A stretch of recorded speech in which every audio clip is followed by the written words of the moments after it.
Hi, welcome to another exciting episode of the Andre The Beast Crayton Show, Season 5, 2025.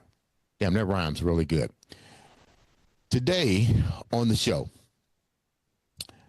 we're going to help launch a brand new podcast, one that's definitely emotionally impacted based on an individual's personal journey from one country to another, transformation, the whole 9 yards.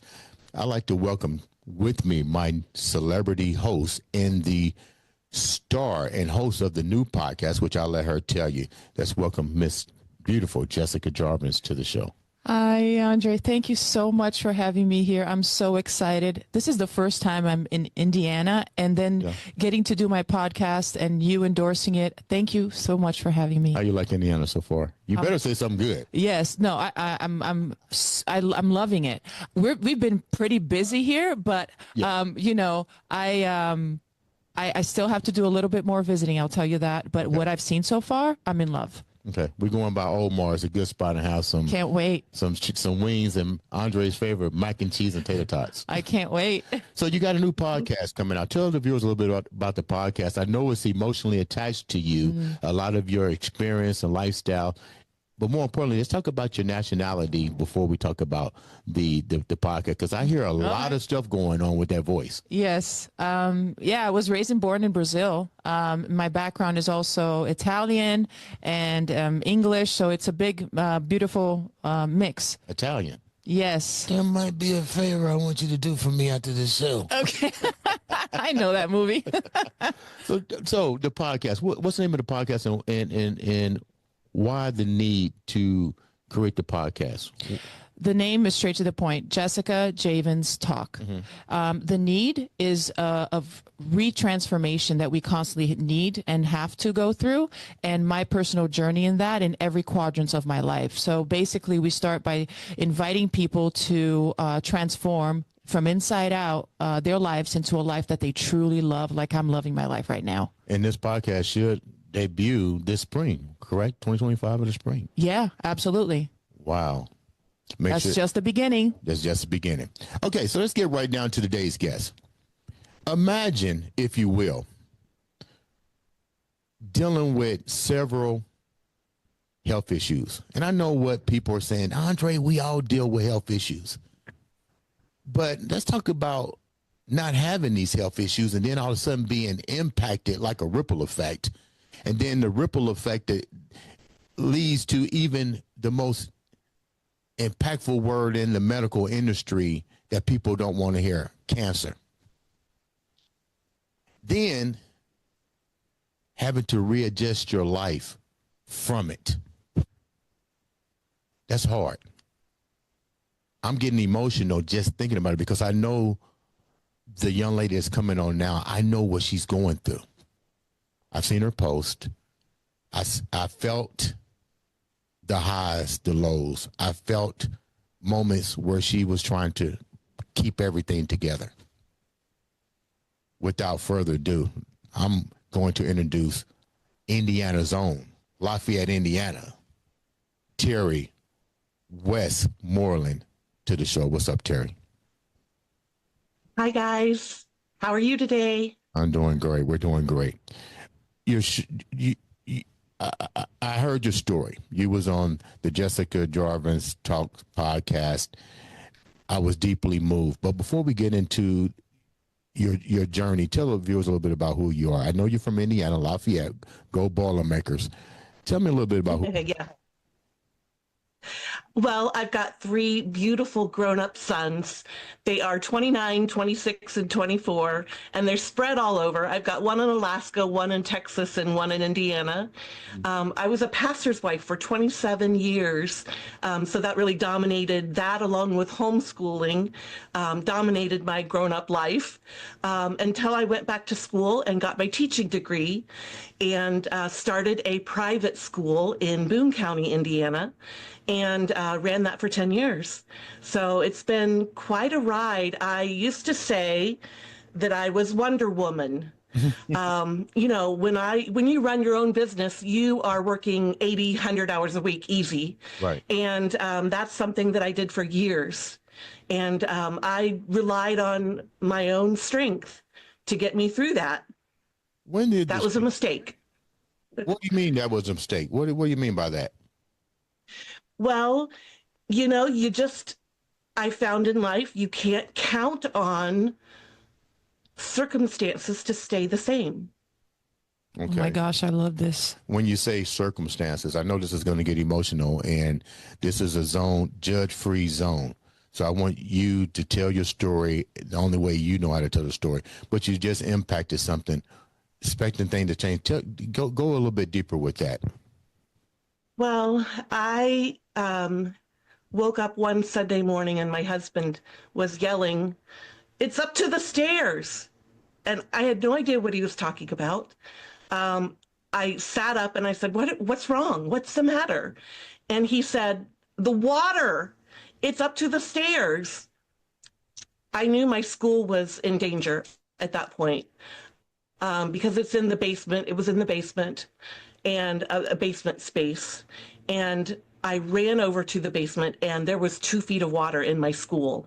And it was 2 weeks before school was to start. And so that was 2016. And it was the beginning of a series of unfortunate events that led to where I am today. We rebuilt, insurance did us right. And 4 days before I was to reopen the space, it was snowing. I was walking across the parking lot and there was a frozen puddle under the snow. And I fell backward like a banana peel, like I stepped on a banana peel, and I hit my head.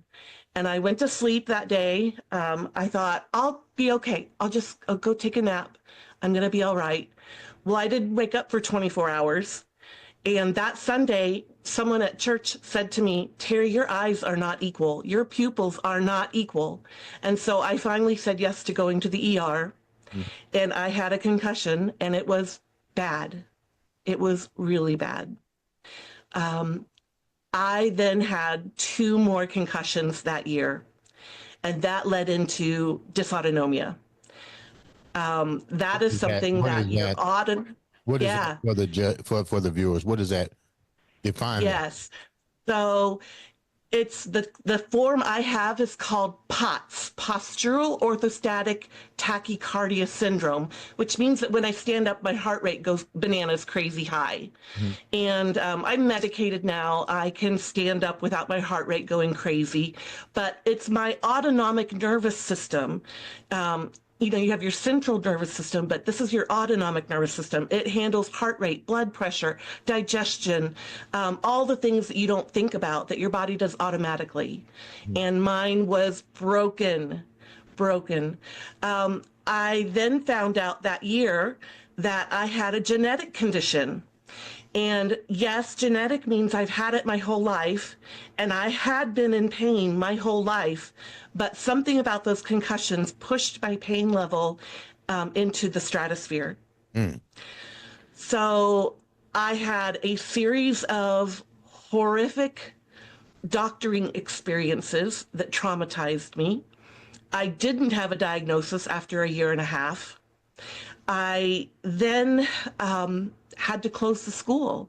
I had a fever that turned into weakness that I can't even express. I couldn't walk past my kitchen.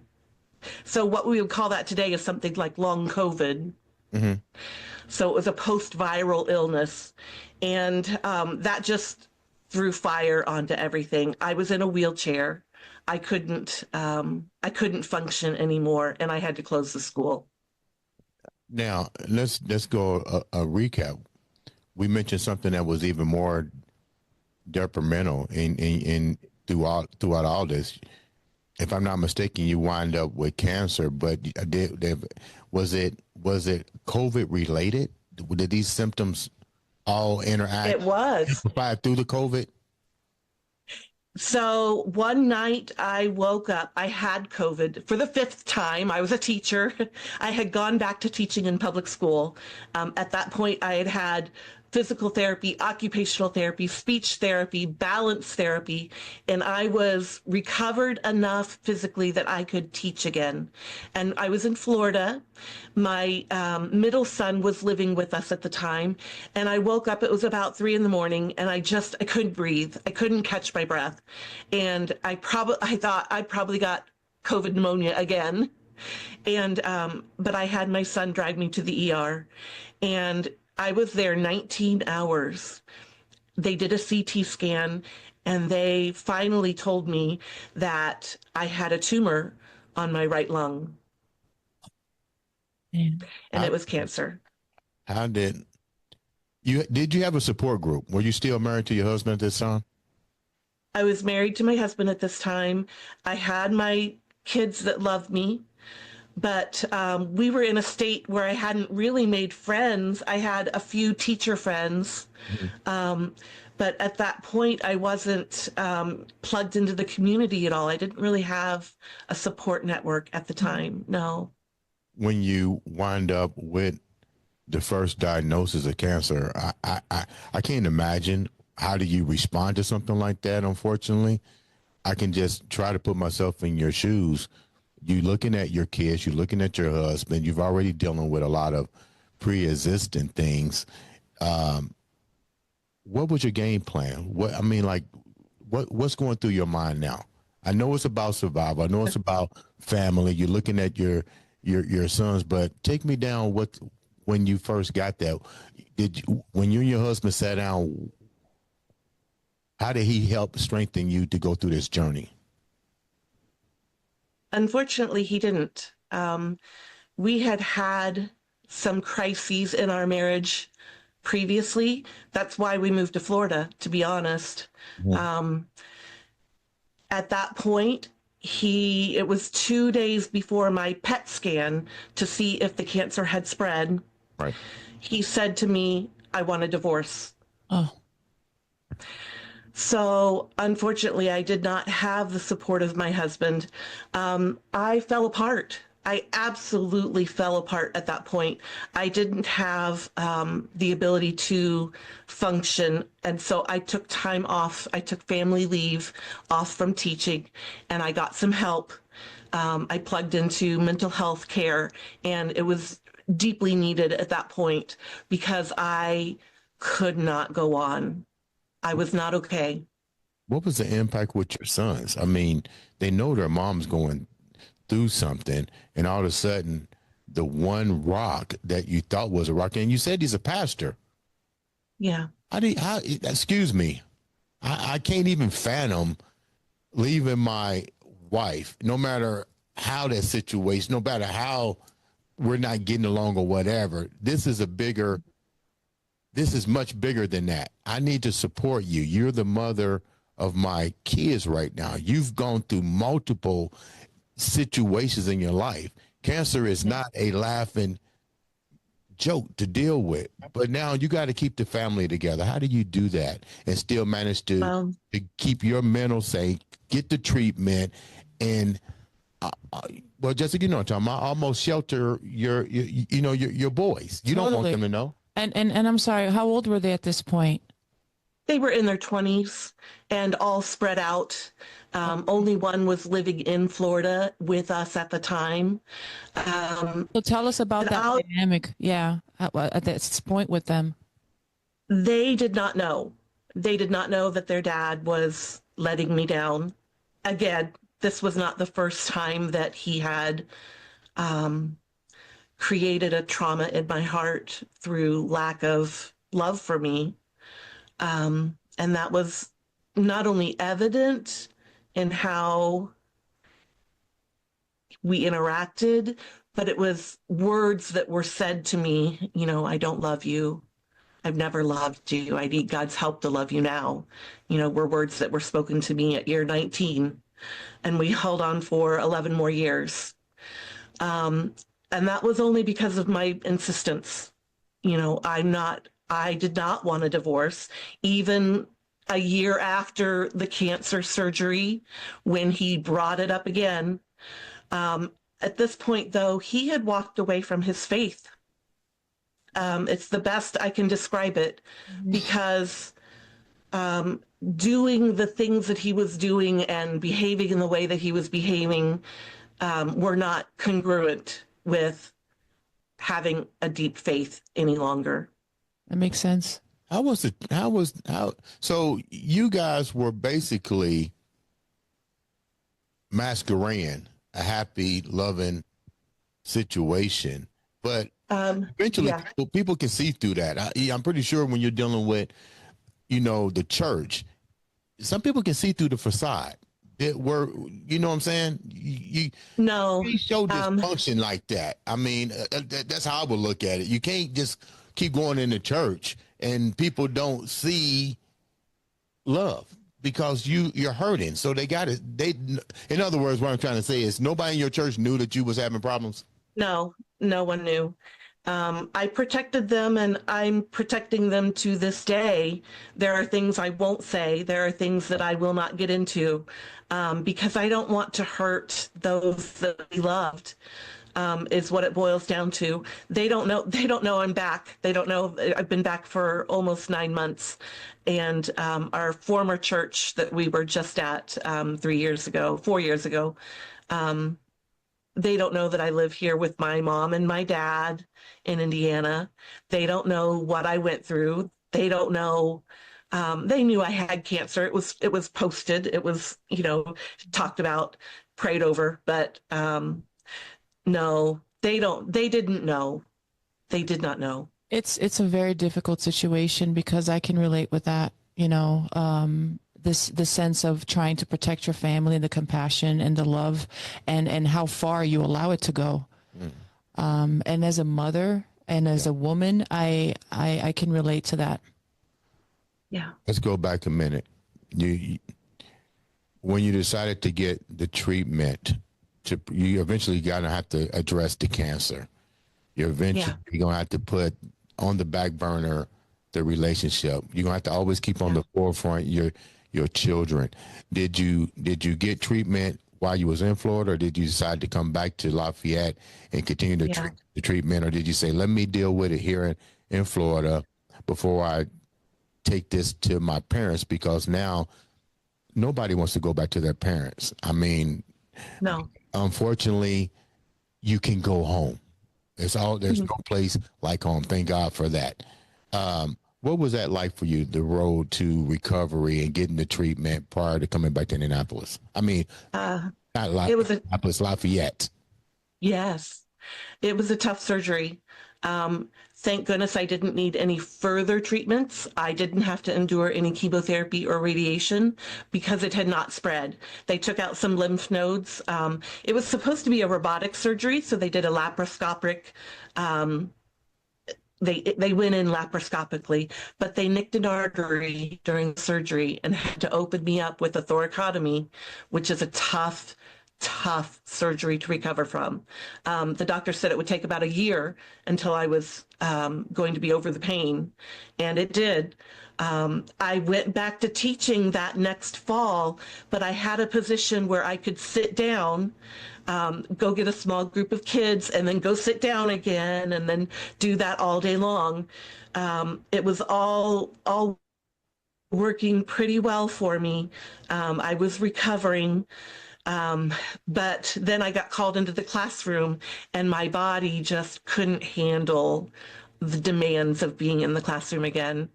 And it was shortly after that my husband said he wanted a divorce again. And I acquiesced this time. I said yes, because of his behavior.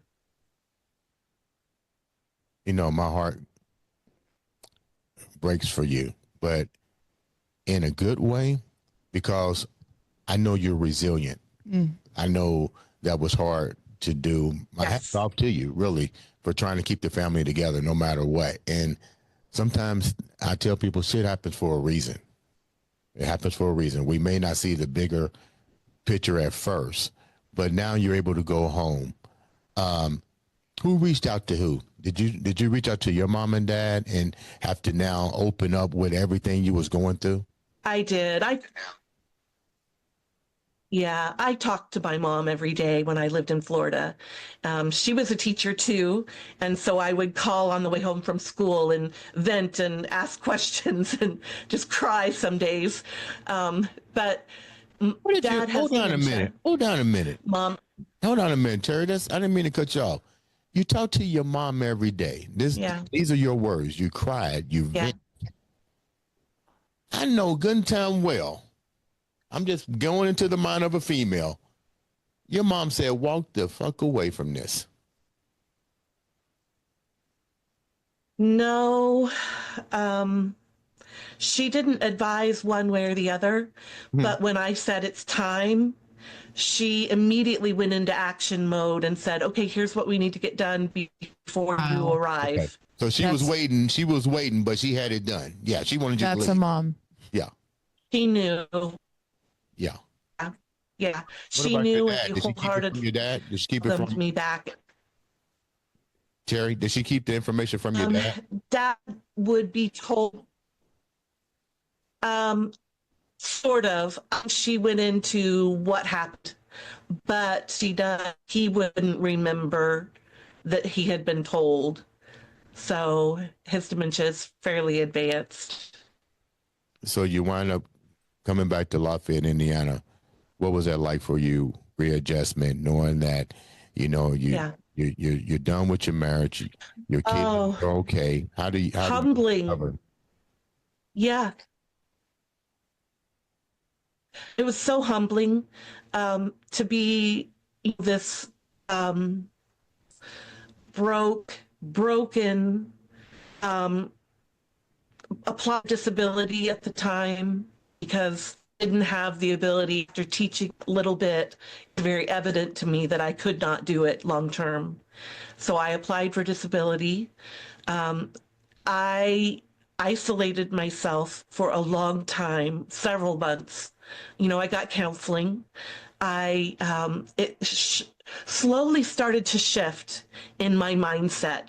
I was able to go to church with my family, my mom and my dad, and that was something that I hadn't done in 3 years.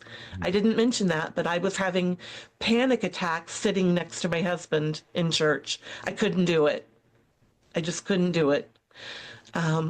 So I was able to go back and have community.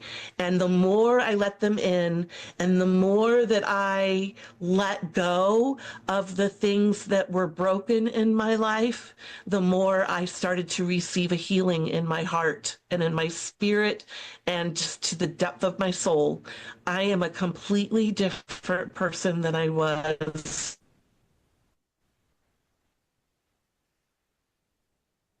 Man, I'm at a loss for words because I'm processing all of this information.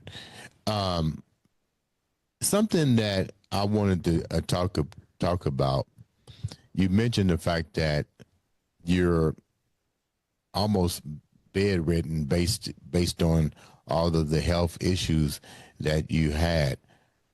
How does that make you feel now? Like, once again, now you got to add another shift in your life. What was that like?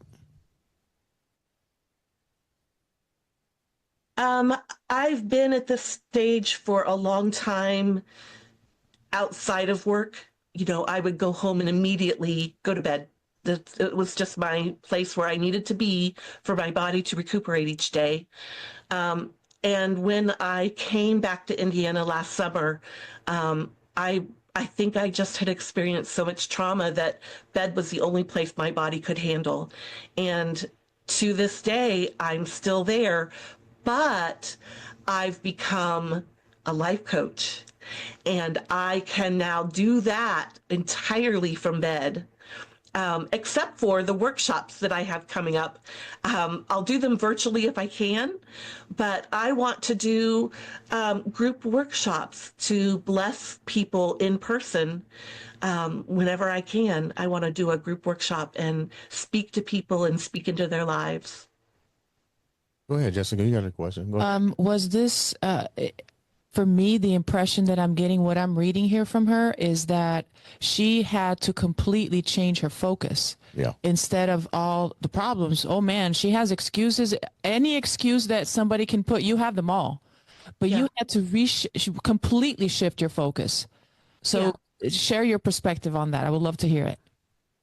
Well, I think that I turned my pain into purpose. I feel like I want others to know that they can be going through hard things and still come out the other side transformed. I feel like my mission is to help people take their challenges and turn them into growth. And you definitely have the experience to do that. Before we wrap up, you mentioned that you're doing something good. I want to first, once again, thank you so much for taking the time out to come and share such a beautiful, inspirational story. Definitely a beast mindset, to say the least. Transformation at its fullest is a prime example right here in front of me right now. Prime example. Now, let's talk about the good side. You took all that transformation and now you're a life coach. Tell me a little bit about what are you teaching as a life coach? Tell the viewers a little bit about what you're teaching. I love helping clients identify goals and what's holding them back from getting to their goals. I like to help them create an action plan to help them achieve it. I like to provide accountability for them, because knowing your goals and achieving those goals are really two different things. I like to help shift their mindset and their beliefs, similar to what I experienced over this past year, especially. You know, I told Miss Jessica here that I want to get a tattoo that says, I am loved, I am worthy, I am enough. That is that mindset shift that I was able to achieve over this last year. I want to give them encouragement and strategies to push through their obstacles. Now, look, your whole energy level just jumped. The microphones are going like this. I can feel it. I can feel it right here. Yeah, I like that. I like that. How can the viewers reach out to you, support you, and know about your classes and everything you have to offer? I would love for people to go to my website. It's setfreetobeyou.com, and I'm on all the socials at setfreetobeyou.com. So you can find me on TikTok. I'm on Facebook. I'm on Pinterest. I'm on YouTube. I'm on Instagram. I'm on them all. And, you know, there's a way to schedule a free discovery call that they can go to my website and do the schedule tab and just take a chance on yourself, invest in yourself, and do this free discovery call with me. Before we wrap up, I'm gonna give you this opportunity because you deserve this opportunity. I'm gonna let you close the show out, first of all, and I want you to close it out with this. I like the way that you said that, invest in yourself. A lot of us, that might be one of the biggest fears that we face, is we're too afraid to invest in ourselves. We follow the protocol, but we won't invest in dreams and ambitions. And here it is. You're a prime example of all of this tragedy that you've gone through, and you still gambled on the biggest prize of them all, which was yourself. Lead the viewers with what keeps you driven, and then close the Andre the Beast Crayton show out. All right, guys, listen, you deserve it. You are unique and special and loved just the way you are, right where you are. I want you to know that and receive that from me today. I want you to reach out, contact me, and you will see the difference in your own life. You will achieve the best version of you that you can be. Yeah. Thank you so much for joining us today. Ladies and gentlemen, this has been another exciting episode of the Andre the Beast Crayton Go Show.